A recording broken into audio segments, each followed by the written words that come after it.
कर्जत तालुक्यातील विजयभूमी विद्यापीठाचा 8वा पदवी प्रदान आणि संस्थापक दिनाचा कार्यक्रम नुकताच मोठ्या उत्साहात पार पडला।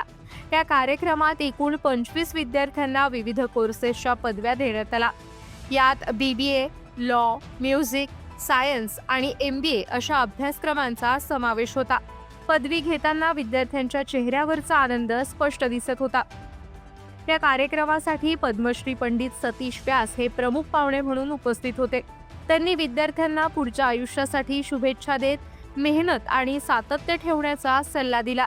यावेळी विद्यापीठाचे अध्यक्ष संजय पडोडे आणि कुलगुरू डॉक्टर रविकेश श्रीवास्तव उपस्थित होते।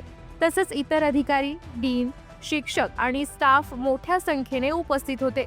दरम्यान विजयभूमी विद्यापीठ हे भारतातील पहिलं लिबरल प्रोफेशनल युनिव्हर्सिटी म्हणून ओळखलं जातं। इथे विद्यार्थ्यांना BBA, MBA, BTech, law, design, music अशा वेगवेगळ्या क्षेत्रांमध्ये शिकण्याची संधी मिळते। खास गोष्ट म्हणजे इथे विद्यार्थी एकाच वेळी वेगवेगळ्या विषयांचा अभ्यास करून स्वतःचा करिअर मार्ग ठरवू शकतात। तसेच शिक्षणासोबत स्पोर्ट्स आणि इतर ॲक्टिव्हिटीवरही भर दिला जातो।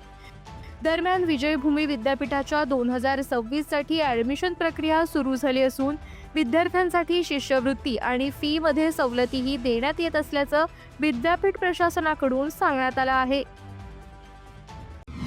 आपल्या परिसरातील ताज्या बातम्या आणि घडामोडी सर्वात अगोदर पाहण्यासाठी कर्जत अपडेटला सबस्क्राईब करायला विसरू नका।